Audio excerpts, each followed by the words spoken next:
السلام عليكم، كنتمنى تكونوا بخير. اليوم غادي نقدم لكم واحد الحلوه اللي بنينه بزاف.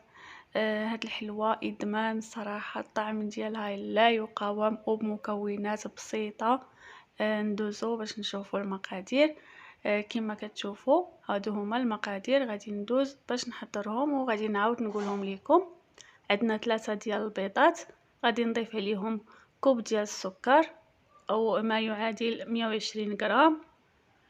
المهم السكر تيبقى على حسب الرغبه، ضروري نخلطو مزيان البيض مع السكر حتى كي يذوب ليا شويه. نضيف كوب ديال الزيت ونعاود نخلط واحد شي شويه، ونضيف 2 اكياس ديال الفاني. ندير واحد التحريكه خفيفه وغادي نضيف 2 اكياس ديال الكاكاو المر، او ملعقه كبيره ديال الكاكاو المر اللي ما عندوش الاكياس. وغادي ندير واحد التخليطه خفيفه، وغادي نضيف كيس ديال بيكين باودر اللي كنسميوها الخميره ديال الحلوه. وغادي ندير تخليطه خفيفه، وغادي نضيف واحد القبيصه ديال الملحه، غير شي شويه، ضروري ما نضيفوا الملحه في اي نوع ديال العجين حتى لو يكون حلويات.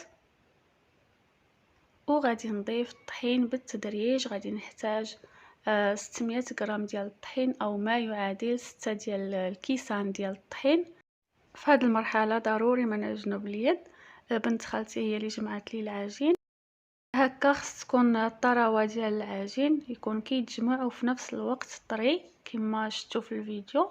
غادي نحاول ندير كويرات بهذا الحجم وندورهم مزيان في يدي ونخليهم هكا دائريين، حيت من بعد فاش غادي يطيبوا غادي يتطلقوا بلا ما نحتاجو نضغطوا عليهم باش يوليو دائريين. نوضعوهم كما هما. غادي نستمر هكا حتى كنسالي كاع الكميه اللي عندي. من طبيعه الحال الا بغيتو ديروا شي شكل اخر بحال الاصابع ممكن، المهم كيبقى التشكيل على حسب الرغبه. غادي ندخلها للفرن، وفي هذا الاثناء غادي ندوز باش نوجد صلصه الشوكولاته. غادي نحتاج ليها الشوكولات وملعقه ديال الزبده و200 مليلتر ديال الحليب. ممكن ديروا من كاس حتى لكاس ونص حتى لجوج ديال الكيسان ديال الحليب. وغادي نوضع هذا الشيء على نار مهيله بزاف حتى كنحصلوا على صوص الشوكولاته. وهذه هي الحلوه ديالي من بعد ما خرجتها من الفران طيبه مزيان بلا ما تحرق. غندوز باش نوجد الكوك اللي غادي نمرغوا فيها من بعد ما نغمسها في الصوص ديال الشوكولاته. غادي نحتاجوا الكوك وواحد الكيس ديال الكاكاو باودر، كاكاو اسود. غادي نخلط هذا الكوك مع هذا الكاكاو حتى كيتخلطوا مزيان عاد باش غادي نخدم بهم. هنا الا بغيتوا اللون يكون اغمق زيدوا واحد الكيس اخر ديال الكاكاو.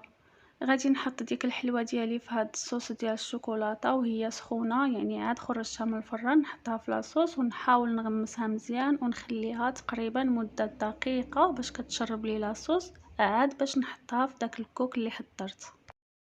نحاولوا نقطروها من لاصوص باش ما يتجمعليش هذا الكوك، ونحاولوا نغطيوها مزيان بهذا الخليط من جميع الجهات. غنستمر هكا حتى نسالي الكميه اللي عندي. كنصحكم تجربوها، غادي توليو مدمنين عليها وغادي تعجبكم بزاف بزاف. الطعم ديالها صراحه لا يقاوم. انا من افضل الحلويات عندي هما هاد الحلوه. وهذا هو الشكل النهائي ديالها، حتى الشكل ديالها رائع. ممكن تعتمدوها في العيد ايضا، كتجي زوينه، مقاديرها بسيطه وسهله التحضير. ما بقى لي غير نقول لكم مع السلامه، اشوفكم في فيديو جديد ان شاء الله.